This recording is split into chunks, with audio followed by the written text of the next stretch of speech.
கர்த்தருடைய பரிசுத்த நாமத்துக்கு ஸ்தோத்திரமும் துதியும் கனமும் மகிமையும் எப்போதும் உண்டாகட்டும். இந்த நல்ல நாளை காண செய்த தேவாதி தேவனுக்கு கொடான கொடி ஸ்தோத்திரம்.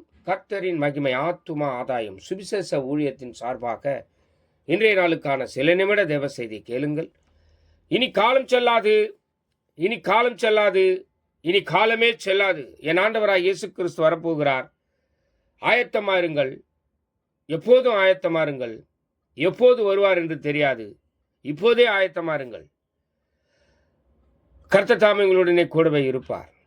விசேஷமாக பிலிப்பியர் 3:16 ஆகிலும் நாம் எதுவரையில் தேறி இருக்கிறோமோ அது முதல் ஒரே ஒழுங்காய் நடந்து கொண்டு ஒரே சிந்தையாய் இருப்போமாக என்று சொல்லி, எனக்கு அருமையான தேவ ஜனமே, ஏக சிந்தையும் ஒரே மனமும் உள்ள இடத்துல பாருங்க, தேவ மகிமை அங்கே இறங்கி வரும்.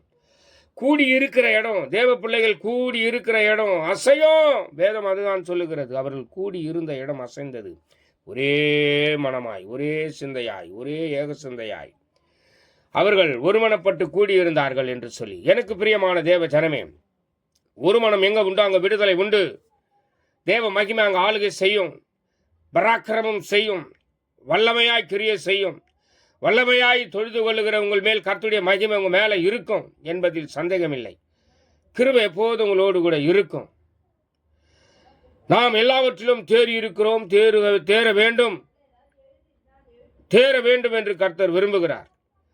தேறுகிறவன் எல்லாவற்றிலும் தேறி இருக்க வேண்டும். வார்த்தையிலும் சிந்தையிலும் நடக்கையிலும் எல்லாவற்றிலும் தேறி இருக்க வேண்டும். தேறினவன் தன் குருவை போல் இருப்பான் என்று என் ஆண்டவராய் இயேசு கிறிஸ்து சொன்னார். கிருபையும் மகிமையும் தேவ ஆளுகையும் எப்போது உங்களுடனே கூடவே இருக்கும், குடும்பத்தோடு இருக்கும். கர்த்தர் தாமே உங்களுடைய எல்லைகளையும் ஆசீர்வதித்து உங்கள் பிள்ளைகளுடைய எல்லா மகிமை உங்கள் பிள்ளை மேலே இறங்கி வரும். பிள்ளைகளுடைய எல்லைகள் மேலே இறங்கி வரும். கவலைப்படாதிருங்கள். God bless you. God bless you.